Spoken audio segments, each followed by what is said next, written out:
enggak, lagi sendirian. Dia malah justru lagi pedal di tempat lain lagi. Iya. Jadi ya gitu. Ya lain kali mungkin paling ya dia juga baru balik sih. Jadi aku juga baru balik langsung ke sini, dia ke sana gitu. So ya, gitu. But otherwise, gak sih ini cuma buat asik-asik aja. Jadi mungkin dari main tenis terus ke pedal itu kan lebih social mungkin ya, lebih santai dikit daripada kalau tenis. Kalau tenis kan agak lebih berat, harus benar-benar belajar basicnya, dan basicnya itu kan lebih berat menurut aku daripada pedal.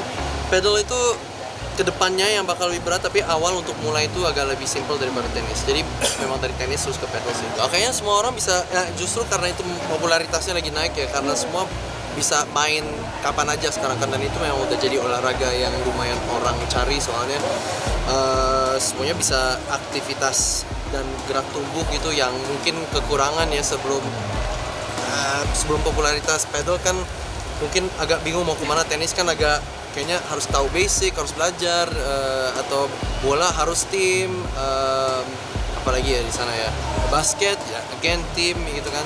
Jadi kalau pedal kan tinggal berdua terus nyari teman-temannya juga gampang gitu. Jadi ya lebih seperti Halo, kenapa Bapak apa ya? Kalau katanya begitu. Iya, mengarah. Kayak misalnya gini ya. Ngomong sebenarnya bahasanya itu banyak insinuasi gitu sebenarnya. Subliminal message. Iya, nggak ngomongin orang, nggak ngomongin aku, tapi aku pernah deket loh sama NPD suka selingkuh dan lain-lain juta begini, tapi ini sebenarnya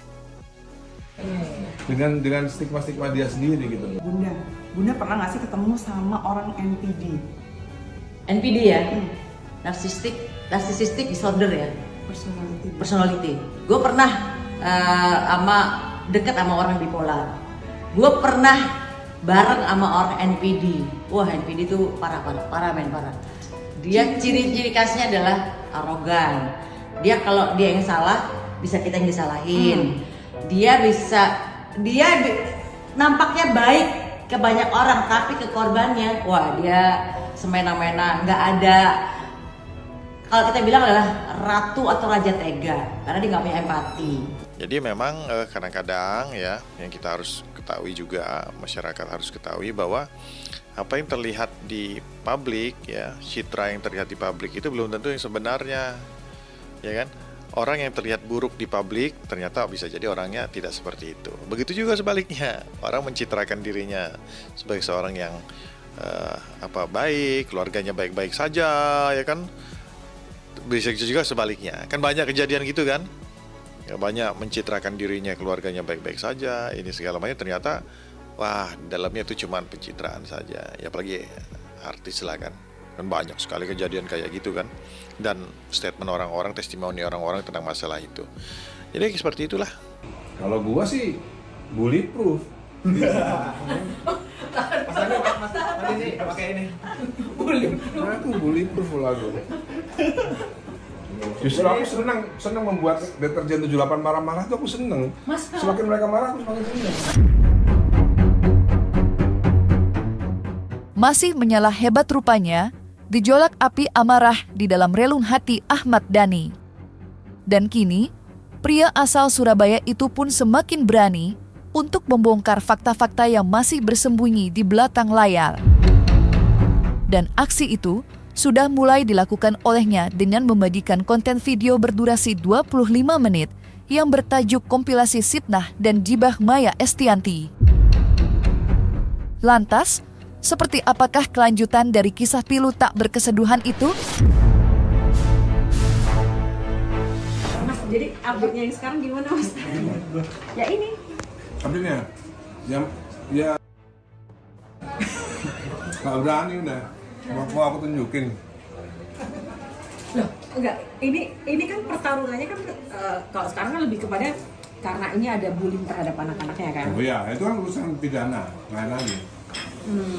Urusan pidana. Gitu ya? seorang Ahmad Dhani, apa yang dia yakini benar itu akan dia lakukan. Itu yang kita tahu. Jadi dia menurut dia itu benar, go ahead, jalan dia ya. Maksud saya begini, harusnya tuh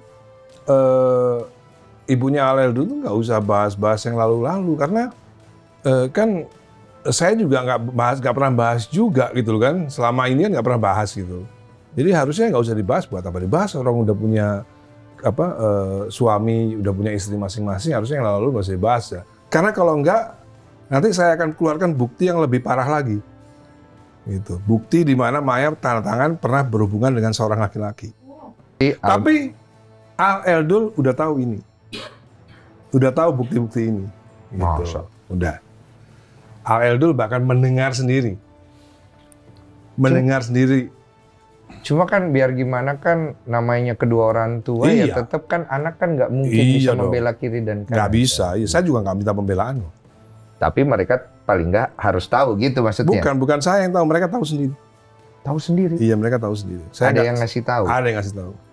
Suruhannya Mas Dhani. Enggak, demi Allah, Rasulullah. Nanya doang. Nanya doang. Tadi saya di KPI saya bilang, kalau memang Maya merasa itu bukan fitnah, bantah aja. Iya, tadi aku dengar sih. Ya kan? Kalau memang itu bukan fitnah, bantah aja. Kalau diem aja berarti itu fitnah. Iya kan? Ya nggak tahu, belum Iya dibantah. Soalnya belum dibantah. Iya, belum dibantah. Belum dibantah. Ya, makanya kalau harus dibantah. Nah, kalau memang dibantah itu bukan fitnah, buktikan dong.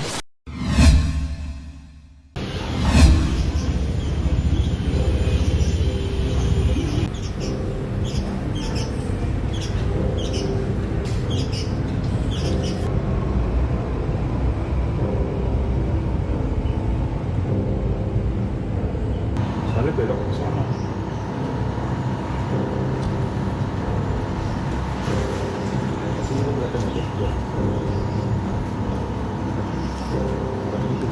Saya mengartikan kartu ini, saya jawab dulu, ini dugaan saya. Kenapa polisi tidak mengungkapkan? Nah, ini memperkuat dugaan saya. Karena kalau seandainya dia ini bunuh diri, sepertinya polisi akan segera mengungkapkan kalau ini bunuh diri lebih cepat. Maka jika polisi melakukan kehati-hatian seperti ini, dugaan kita ini adalah ada sebuah tindakan penghilangan nyawa. Dan polisi sangat berhati-hati untuk mengungkapkannya. Hal yang lain, coba kita lihat, ada juga atensi dari Kapolri, dan karena adanya upaya yang memang kalau saya kira ini lebih keras karena ternyata kasus ini kan menyita perhatian masyarakat. Maka sepertinya mereka ini setiap saatnya berusaha untuk menemukan bukti dan pembuktian baru.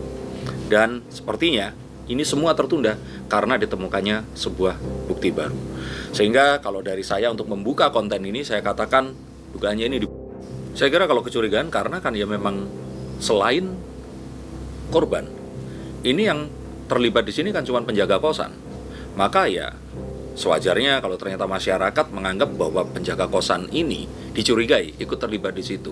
Karena kan nggak ada pemeran yang lain. Kalau film itu cuma ada dua ini tadi kan. Nah, tapi ini pun juga kita tidak bisa katakan secara langsung karena tidak ada sebuah keterkaitan yang langsung. Dan penjaga kosan ini pun melakukan tindakannya itu pun adalah tindakan yang memang diharuskan dilakukan oleh penjaga kosan. Curiga atau mencurigai. Tapi selain itu kan tindakannya ini semuanya normal. Tidak ada satu hal yang mencurigakan, misalkan seperti mengecek ke CCTV.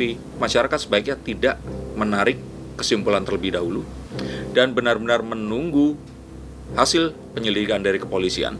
Karena kita pun itu belum mengetahui ini semua itu posisinya seperti apa. Saat pertama kali kasus ini mencuat, saya 90% meyakini ini itu adalah karena kepalanya dilakban. Karena jika ternyata ini, maka memerlukan tangan ini harus diborgol dulu jauh-jauh, baru kepala itu dilakban. Karena secara refleks, kita itu pasti akan berusaha untuk membuka lakban saat kita itu sesak nafas. Jadi cara untuk melakukan bunuh diri pasti harus dilakukan dengan cara yang seketika. Gantung diri untuk mematahkan leher, atau menggantung leher tapi dipastikan kita tidak bisa meraih apapun dan mati karena sesak nafas, atau melompat dari ketinggian atau ke kendaraan yang melaju dengan kencang.